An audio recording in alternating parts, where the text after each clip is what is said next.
Hello, it's Markus Vanhala from Cemetery Skyline in Omnium Gatherum, and I am the Knight.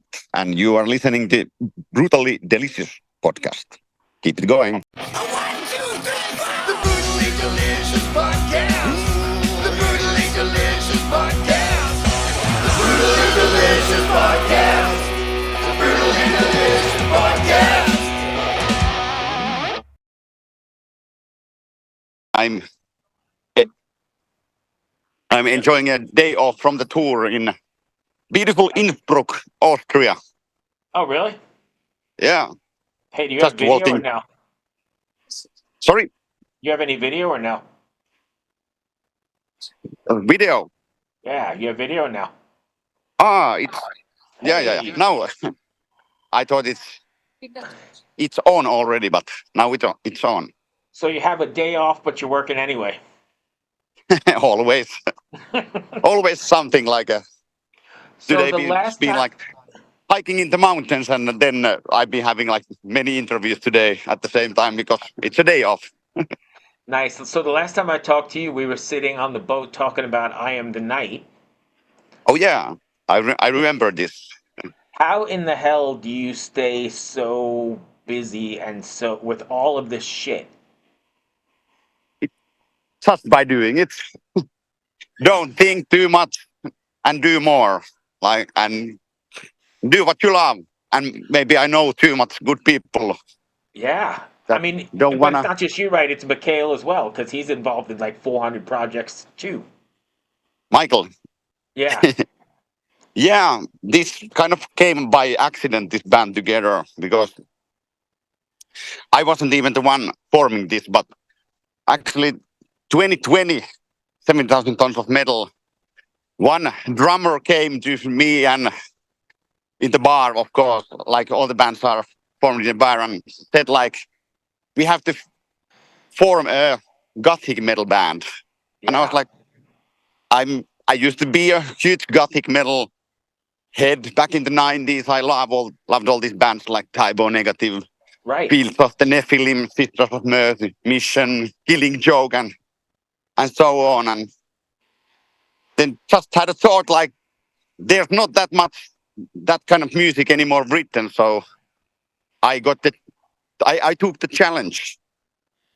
And then we formed, I just called to my friends down the road, Right. which I've been knowing from the tours forever after. And then everyone said like, yeah, let's do this. And so I would say Cemetery Skyline is more like a band of friends, better than like, label calls it super group, but it's Right. marketing, but I hate the word super group, but Yeah, yeah. So let me ask you a collection question. of friends. Yeah. So let me ask you a question, and no disrespect meant at all, but are you guys put? There's rumors that this is put together so you could keep being on 70,000 tons of metal. The both of you guys. That's Andy. That's right. Actually, I don't know if I should tell this, but we were offered to play in 7,000 tons of metal next year, but Michael forgot that he's on tour with Halo Effect. Nice. So next year, it's not going to happen, but why not in the future? Yeah, why not? Um, I don't even know where to start because Nikki sent this thing over to me and I didn't know what to expect. And I was not expecting that. I know you said typo negative and I could definitely hear that sort of influence, but holy shit, is this a good record? What was the writing process like? Is it all of you guys together or? Well, we started as just, we didn't think about doing an album or anything like that. We started quite honestly like doing music with friends and different kind of music than our so-called main bands are. And me and Santeri have been writing music 50-50, and Michael have been writing all the lyrics and doing all the more vocal melodies. So Michael have also a really big role on the Right. music. But it was really nice process. It took like 4 years. I Oh, think really? this is the longest time I've ever written or produced an album. So we didn't have any hurry. We didn't have any deadlines from the label. So we just wanted to do the best record we can. And then when we started to have like a good demos ready, then I did it old school way. I was in Berlin with Insomnium or Omnium Gatherum and went to the Century Media headquarters just to have a meeting. And then I said to European boss Philip, like, hey, I have a new demo. Do you want to hear this? And then we went old school way to Sony listening room and I played the demo. Unfortunately, it wasn't a cassette. That would have been cooler, but and then I didn't tell what this thing is. I just said like, listen. And during the first song, in the middle of the first song, Philip said like, God damn, I want to sign this, but tell me more. What is this? And I Yeah. said like, you know all these people in the band. You should at least spot the vocalist because you've been working 25 years with this man with No, you Century can't though, Media. And because it's all clean. there, He's got no growl in him. I mean, it's all clean, so it's almost impossible to spot him. yeah, yeah. That's the first album with Michael without growling, and that was main points for us. Like no growling. This Right. you should not mix this to our melodic death metal bands, and this have to be Gothic only and stuff like that. And Michael was first bit stressed, really, really happy and hopeful, but stressed to do this. Like, but I think he did an outstanding job, and he has such a good and soulful voice, and he's a real storyteller. Man, it's emotional. It's everything. I've been listening to it since Nikki sent it to me a couple days ago, and like I said, I didn't know what to expect going in. I was expecting something probably heavier, compared to what you guys are normally involved in. Maybe not as Yeah, yeah, heavy as I Am the Night or whatever, but I was expecting like heavy shit. And then, you get into the keyboards and that really, I think you nailed that mm. early Gothic vibe without, I mean, That's perfectly. what we were in secrecy laughing. Like, Central Media puts a sticker to the vinyl which says like contains members of Dimmu Borgir, Dark Tranquility, Right. You don't Insomnium, expect what you're going to get, what right? not, and this is completely different, something completely different. So what's been the response then from your hardcore fans of both your, all of your bands, right? Because all you are in heavier bands. Well, people have been really surprised, and that was the main idea because we wanted to do something different that Surprise good we've or used to surprise do, and bad? yeah, surprising people, and it's been really good feedback all over. So Oh, good. I think there was a vacuum in the world of for the album Michael Stanne singing the whole album clean and it gothic metal, Yeah, and I mean bringing back the good old goth. yes, I mean the keys are there, but they're not overwhelming or overpowering. It's just perfectly done. Definitely Mhm. on my list or short list of records of the year. I can't believe how good it came out. Yeah, thank you. We did it Yes. honestly and we took the time. And So that probably makes a difference too, right? When you do it organically and you're not really looking for anything, you're just doing it, like you said, with a bunch of friends.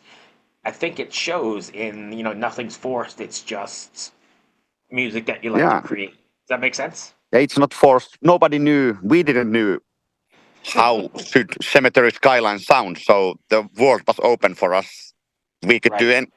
could do anything, and this what came out. I think it's even if you call it gothic metal or dark rock, it's still you cannot categorize it too much. Like it's music, Yeah. pop No, no, no. metal, or Yeah. like albums of the '90s. They were you cannot labelize all the albums like, and you should not. Right. So how did you let me talk to you about you for a second here. How do you sit down and write a song then? When you sit down and you write, are you saying I'm writing for this project, this project, this project? Or do you write and say this will fit here later? Or do you write and say, hey, this is another project? I don't anymore know. I used to work like a schedule wise periodically. Like now I'm writing Insomnium album and whatnot. But nowadays it's everything is mixed. For example, last week I'm in the middle of process trying to complete a new Omnium Gatherum album, but nothing new came out for OG. So I accidentally wrote a new song for Cemetery Skyline, and I've been accidentally writing new I Am the Night songs, and things just happen. Depends on That's the what mood. that's what I'm waiting for because that's another. Somehow you're involved in a lot of the shit I like, but that was the walking off the boat last year. That was the one band. Everybody's like, "What was the band you saw that you love?" That fucking blew me away. Good. Yeah, man, That's that was why we just were such. here there. That was, and I think you kind of flew under the radar. You played in the shittier venue, whatever, but it was still so damn good. Yeah. Thanks, buddy. And these extra bands keep the music interesting, like also for ourselves, like not to play only the same old with same old Right. bands. And that's why maybe many people might divorce from their bands because they got fed up to playing the same old stuff. And No, I I don't want applaud to you guys. divorce any of my bands, so that's No, I why. applaud you guys. You're always keeping it interesting, and you never. I know when I get something that's got your name on it or Michael's name on it, I'm like, I have no idea what it's even going to be. It could be, ambient folk for all I know, and because I don't know what you guys are going to do, but it's always like really good quality. I think. Yeah, thank you. That's where we Um, are aiming, and yeah. we So are music lovers. no, that's good. I think everybody should. I think everybody does. Well, I know I do Yeah. anyway. The oldest That's people, that's we how we listen to. actually first time with the Michael we clicked when like 15 years ago when we were on tour. We just found each other that we are huge music collectors, music friends, and music enthusiastic. And then we were just drinking beer late night and listening some new music, and just that's how I met Michael and Santeri too. So that music, that's important to have like a music in your heart when you are Oh composing music yeah. and not and Do finding you new stuff. And Do you find the bands not like they clash personality wise, but do they clash schedule wise or time wise or writing wise? well, of course, that that's enough said. Like there's 10 bands in these members, and most of the bands are big bands and busy bands. So of course the schedules are really hard and tight, and it makes us even busier than before. But we still are aiming to do some shows, and we have even one US show booked for next year already. But Oh, really? of course, at the moment we are not going to be any like a big touring act because we are Right. just doing what we want to do, like a small amount, keep this fun and interesting, and we don't want to destroy this band by Right. over And touring and then checking. I don't know that, and don't take this the wrong way. I don't know that this is like big stadium or big arena bands. I think it's kind of like, in my opinion, like sort of like I Am the Night, where it's a niche and maybe the smaller clubs. And because I don't know that there's a massive market for what you're doing, even though it's great. Does that make sense? You never know. You never know what happened in the future. Nobody expected Ghost to be arena band, for You example. are you are right. I mean, I love it, So and I hope you get to play, Madison Square Garden. But I'm just curious, like how that goes over because you're kind of little bit of retro sort of thing going on, right? yeah, a lot of 90s vibe that we are trying to. That's how we recorded the album. Used the old 90s stuff, at least in guitar wise, and things like that. And but we'll see where it goes. At least this is just we doing the music we like without pressure. Now, So that is the best, and I think it everything is shows bonus through. on top. Like Right, and I yeah, think it shows through, and not many people have the can afford the chance to do that or the opportunity to do that, right? Your other bands have given you the opportunities to be able to kind of explore side stuff without really too much fear. yeah. And we already played our first show in John Smith Festival in Finland. Oh That wow, was how'd that also go? quite. That was also kind of like an accident. The festival promoter. That's my favorite festival, pretty much How do in you the have all world, these at least. accidents? Yeah, and festival promoter. I just said like I had a new band and he wanted to hear the demo, and he said like I want you to play the first show ever in my festival, and we were like we don't actually know if we are a live band, but yes. And then things started to happen, and Michael was really stressed out because he's never sang the whole show as a clean singer. he in fact said on the show, like, ladies and gentlemen, this is I've been playing like thousands of shows, but this is the first show when I'm a real singer. But the show went really well. Like we rehearsed 3 days for it, like really in studio and with the crew and really actively and hard, and people loved it. Like people went crazy. Even we have only released 3 or 4 singles before that show, and people Oh, hear the songs that are not yet released, and that was cool. And we oh, weren't expecting exactly nothing, but the I think it's field going to was get full. bigger than that. I think you're sitting on something that's bigger than you could possibly imagine. I sent it to my reviewer the other day for a review for the show as well, which will be coming out once the media embargo's over in September. But I mean, it's nothing but glowing. They were blown away by it as well. So yeah, I think you're sitting on something you don't even realize how big it could get. Future is dark. The future is dark, right? You got to wear shades. Yeah. So that's it. What's next for you guys? You got any more stuff on the road with it, or it's too early to tell? It's a bit too early to tell. We have at least one trip to USA coming and some European stuff coming. And Michael is having 3 albums out before next summer. So Dark Tranquility, Halo Effect, and this. So schedules are next to impossible to get working nicely. Right. So, like I said, we do short amount of shows. We are keeping them special and interesting, and we see where that leads. That's great, man. I applaud you guys tremendously. Everything you do turns out top notch, and I never know And what to expect, and it always surprises me in a great way. So I appreciate your contributions. thank you. trying to trying to keep it that way in the future Yeah. too.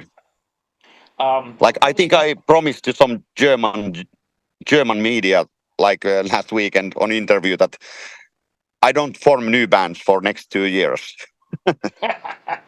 I don't see that happening. No, I think you got to get in there and start writing some other shit and be like a Bee Gees Yeah, cover band or something. Will come out we'll because see. everybody We'll likes the see. Bee Gees, right?